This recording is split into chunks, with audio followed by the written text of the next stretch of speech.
They say some moments don't just change your life, they change you. The way you see people. The way you carry silence. The way you trust love. For me, it happened on one quiet, gray afternoon. I was sitting in my grandfather's study. The rain outside was soft, but steady, like the world itself had decided to whisper instead of speak. I remember the sound of it tapping against the windows, the smell of old paper and worn leather, and the way time seemed to move slower in that room. He looked tired that day. Not just physically. It was deeper, like he'd been holding something in for far too long. Something heavy. Something sharp. He reached out, took my hand, and said, "There's something I need you to do for me." I thought maybe it was something simple. A phone call. A forgotten letter. A box to dig out of the attic. But then he said, "It's about your mother." And just like that, my heart sank. You know that feeling when your body reacts before your mind understands why? Like your soul just knows something is about to break? That's exactly how it felt. What he told me next, what he asked me to do, left me completely speechless. I didn't know what to feel. I didn't know who to believe. I only knew that everything I thought I understood about my family was suddenly full of cracks. I'm not here to make anyone choose sides. I'm just here to tell the truth, the version of it that was handed to me when I least expected it. And I'll be honest with you. This story still haunts me. Not because of what happened, but because of what it revealed. If you've ever been asked to carry someone else's secret, if you've ever questioned the people you love most, then you'll understand why this isn't just a story. It's a wound that never fully closed. Subscribe to Crossing Lines, because what comes next, you won't see coming. I hadn't been back to the house in years. Not since college, really. Life has a way of pulling you in different directions, and sometimes it pulls you away from the very things you swore you'd never let go of. The house looked the same, though. That old wraparound porch with its creaky steps. The cracked bird bath that hadn't seen water since I was a teenager. And the front door, painted deep red, chipped at the edges, just like I remembered. It was cozy, familiar, and yet, something about it felt different now. Like the walls were holding their breath, waiting for me to notice what had changed. My grandfather had suffered a stroke a few weeks earlier. Not a major one, at least that's what they told me. But it was enough to slow him down, to strip away some of that quiet authority he always carried. I came back because, well, someone had to, and truthfully, a part of me needed to come back. Not just to help him, but maybe to find a piece of myself I'd left behind. He'd always been a towering presence in our family. Not loud or demanding, but solid. You know the type. The kind of man who didn't need to raise his voice to get your attention. Who'd sit at the head of the table and make you straighten up without even saying a word. When I was little, I adored him. He was the one who taught me how to ride a bike, how to tie a fishing knot, how to tell when someone was lying just by the way they blinked. But as I got older, I saw another side of him. A colder side. The side that held grudges, that didn't always say, "I love you," but expected loyalty like a currency. My father, his only son, was the golden child. Always had been. He could do no wrong in Grandpa's eyes. He played football in high school, became a lawyer like Grandpa wanted, married a woman who seemed perfect on paper. He was charming, polished, dependable. At least that's how it looked from the outside. But even as a kid, I could feel the tension between them. My father always seemed like he was performing, like he needed to keep earning his approval, like he was afraid of slipping up and becoming ordinary. And then there was my mother. She was the quiet one. Gentle. Always smiling, always saying thank you, always making sure no one was left out. But I noticed things: the way her hands shook when she thought no one was watching. The way she'd go silent when Dad entered the room. The way she flinched when he raised his voice, even if it wasn't directed at her. She wasn't the kind of woman who fought back. She was the kind who folded herself smaller to make room for everyone else. Over the years, I watched her disappear a little more each day. I carry her softness in me, and also her silence. Coming back to that house, It was like walking into a museum of every version of myself I'd ever been. The girl who played on that staircase. The teenager who cried in that kitchen. The woman who left with more questions than answers. And now, the adult who had come back, not just to care for her grandfather, but to face a truth she didn't know was waiting. The energy in the house had shifted. We were all under one roof again. Me, my parents, my grandfather, yet we were worlds apart. Meals were quiet. Small talk came in awkward bursts. Everyone tiptoed around each other like we were guests in a stranger's home, not family. I noticed how my dad kept checking his phone, like there was somewhere more important he needed to be. I saw how my mom lingered in the hallway outside my grandfather's room, like she wanted to say something but couldn't find the words. And Grandpa, he just watched us. Like he was measuring us against some memory none of us knew he still carried. There was distance in every room. Not the kind you can measure in steps. The kind that builds over years of things left unsaid. And in the middle of it all was me. The granddaughter who'd come back out of duty, out of guilt, out of something even I couldn't fully name. That day in the study, when he reached for my hand, when he looked at me like I was the only person left he could trust, it wasn't just a moment. It was the beginning of something. Something that would unravel everything I thought I knew about the people I came from. He chose me. Not my father. Not my mother. Me. And I didn't know if that was a blessing. Or a burden I wasn't ready to carry. It was later that night when the storm rolled in.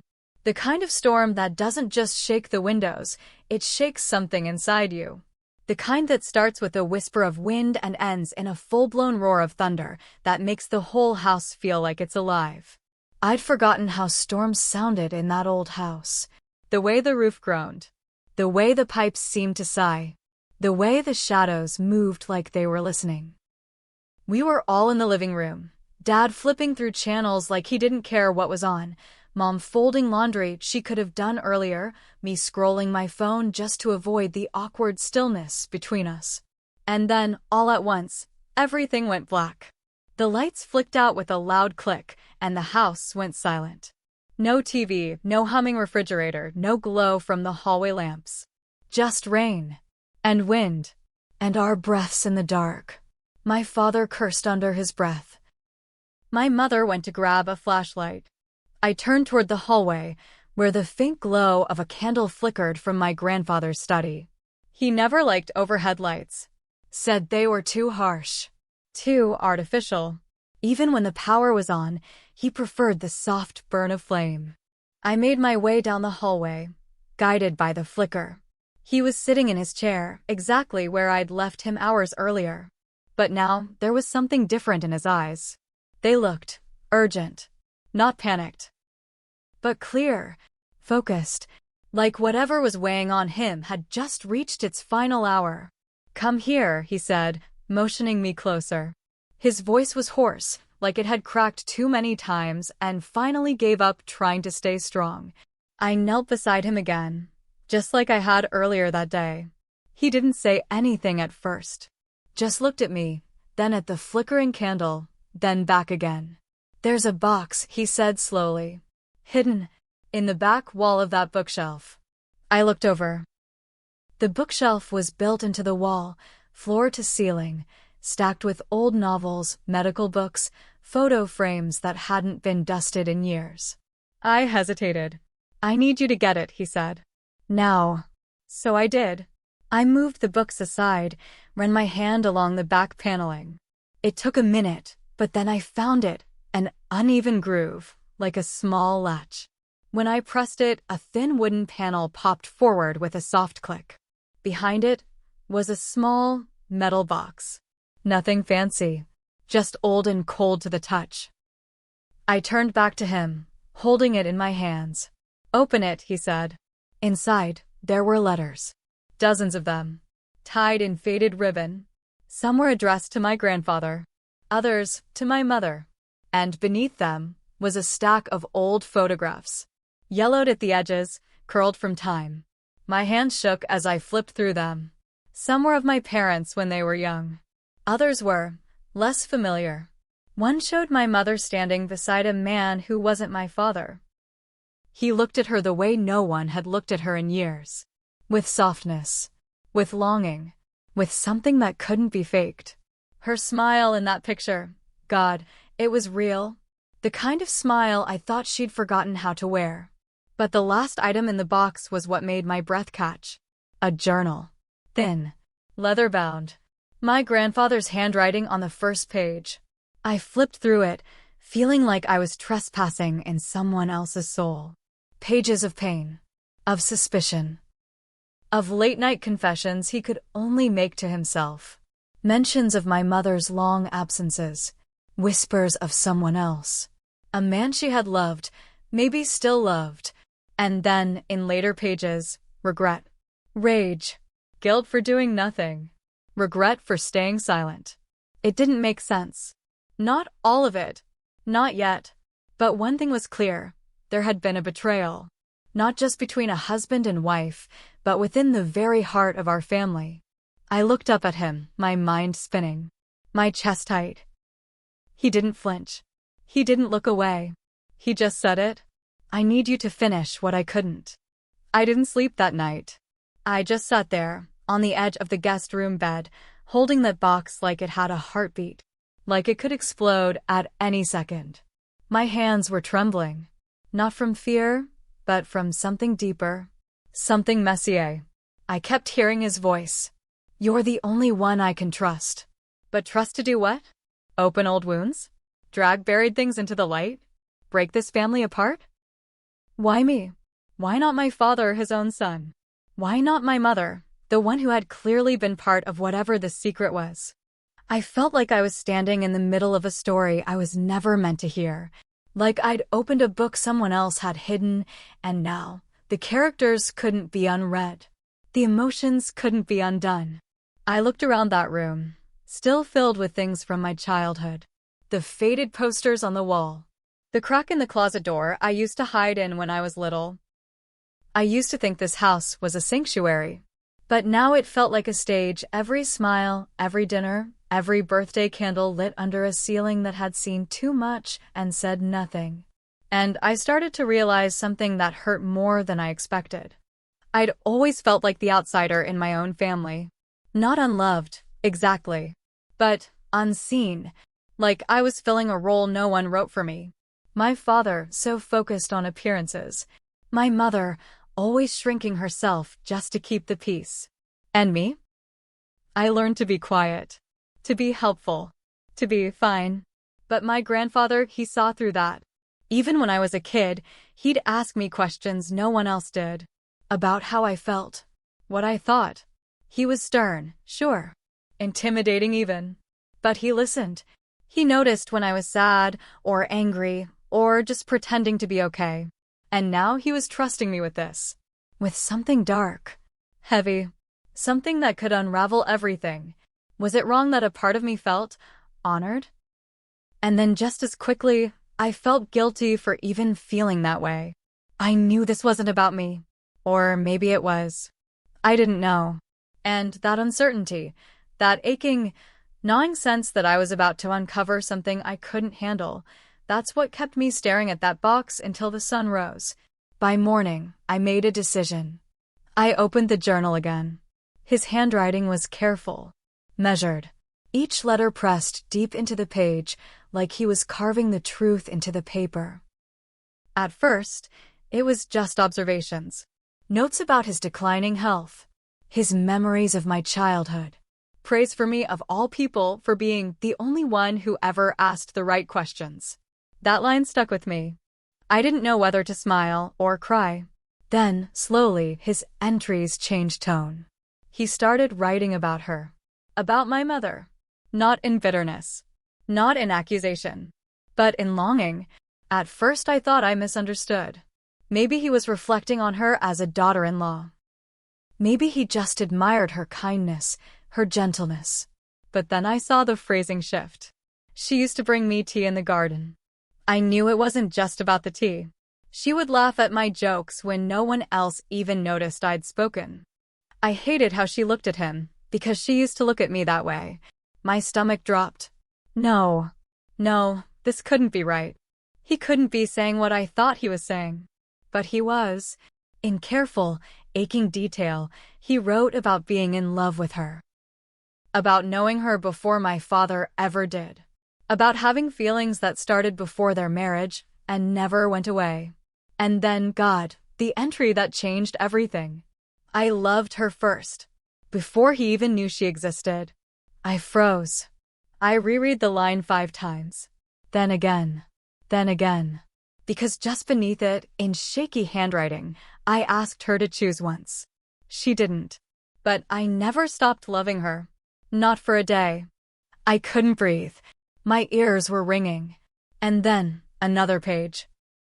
Another confession. One I didn't want to read but couldn't stop myself from seeing.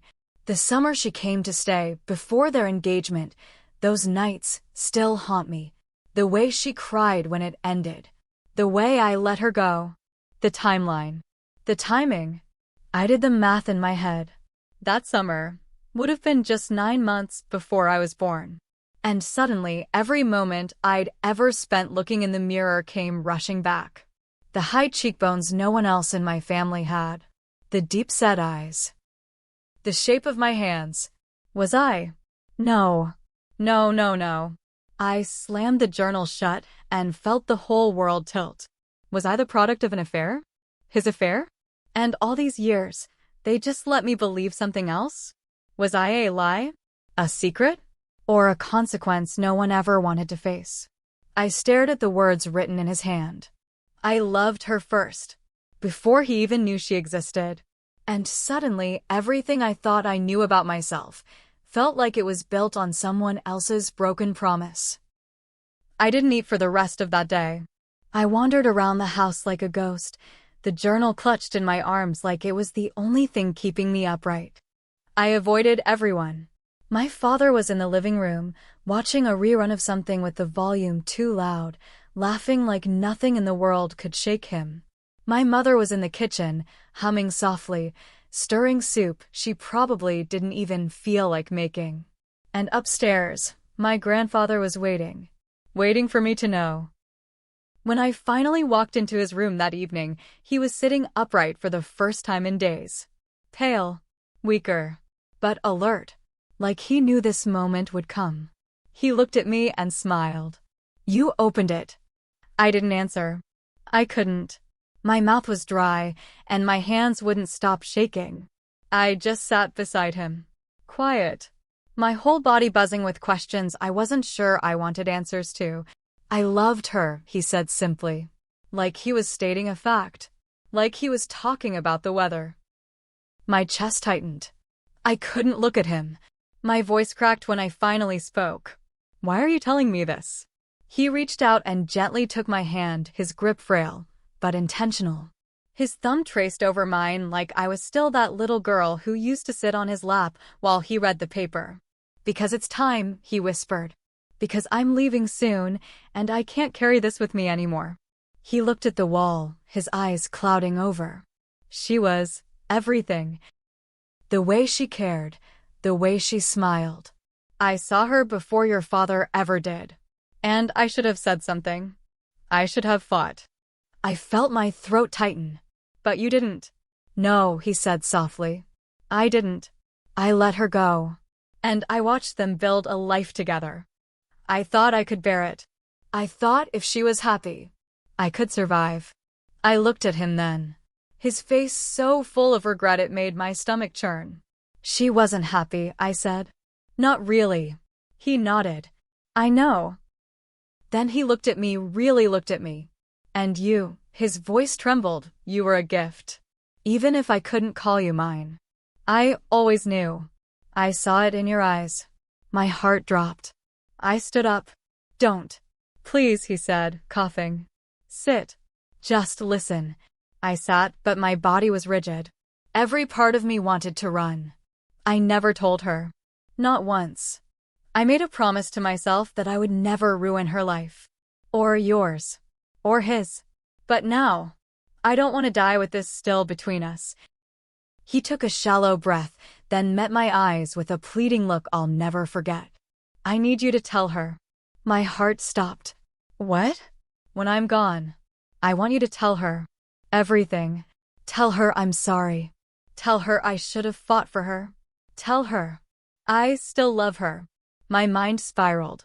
He was asking me to detonate a bomb, to destroy whatever fragile structure this family had left, to go to the one person I loved the most, my mother, and tell her that everything she thought was true, everything she endured, was rooted in a lie. A betrayal. My voice cracked. You want me to hurt her? No, he whispered. I want her to know that she was loved. Fully. Madly. She spent her whole life thinking no one saw her, but I did. Tears burned my eyes. I turned my face away, but he still saw. You're the only one who can carry this, he said. Because you're strong. Because you feel more than the rest of them ever could.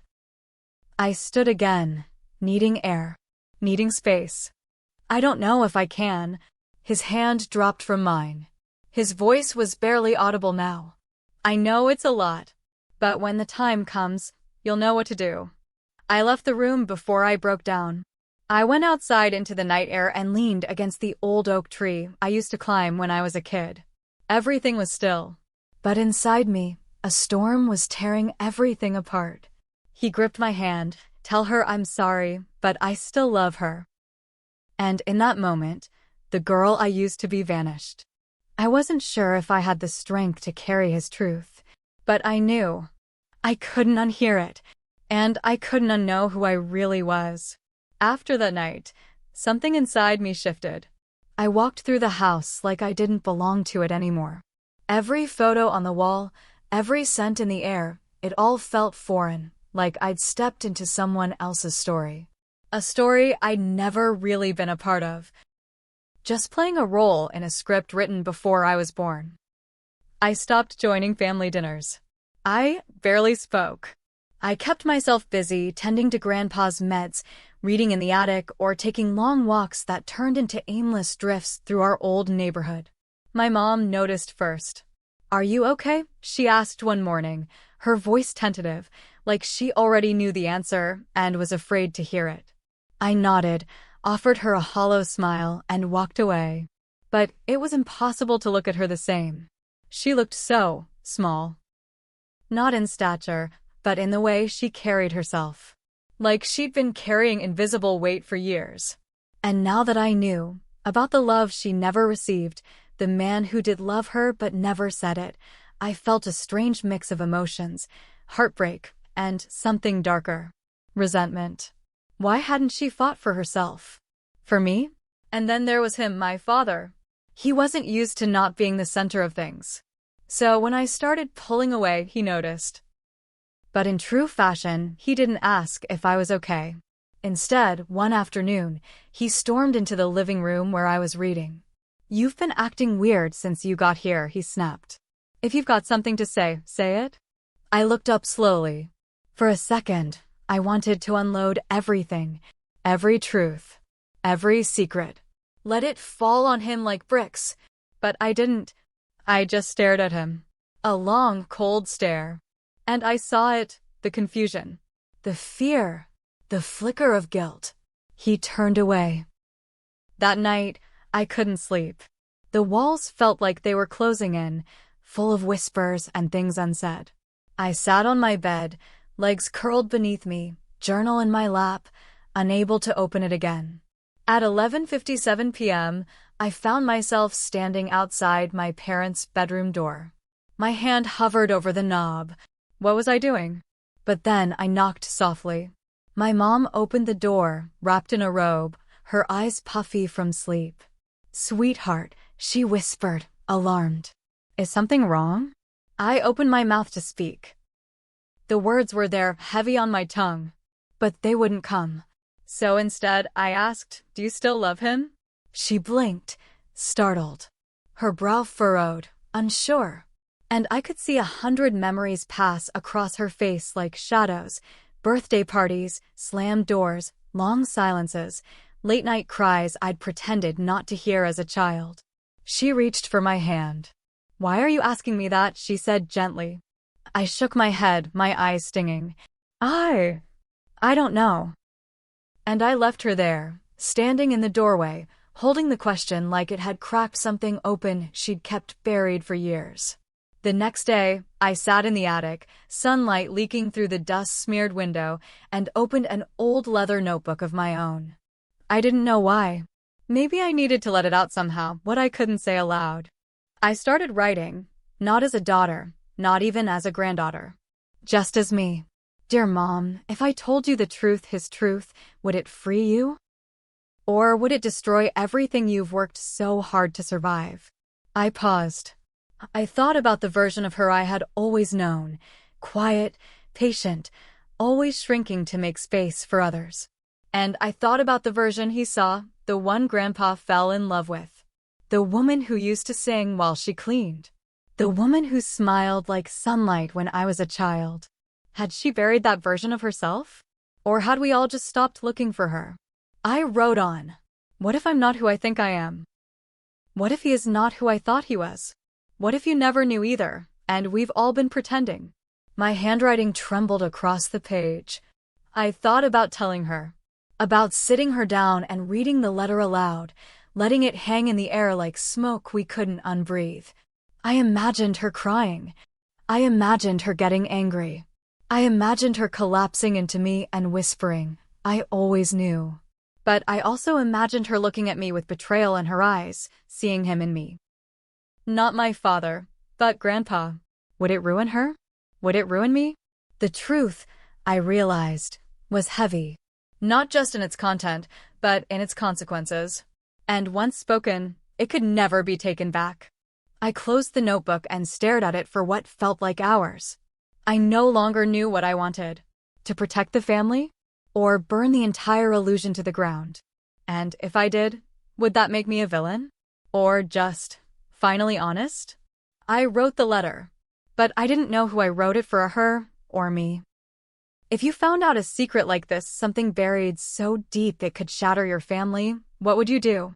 Would you keep it locked away, protect the fragile piece? Or would you risk everything to bring the truth to light, no matter the cost? I'm still standing at that crossroads, and honestly, I don't know which path is right. There's no manual for handling a truth like this. So please, I want to hear from you. If you were in my shoes, what would you do? Stay silent or speak out? Drop your thoughts below. Share your story, your advice, or just your feelings. And if you want to uncover more stories like this, raw, real, and sometimes painful, subscribe to Crossing Lines. Because here, we tell the stories most people are too scared to touch. Don't forget to like this video if it moved you, and hit that bell so you won't miss what comes next. Secrets, they don't stay buried forever. Sometimes, they lie beneath the surface, silent and still, like a storm waiting to break. And when someone finally digs them up, the weight of what's uncovered can either set you free or crush you completely. My grandfather, he passed away just 2 days after that night.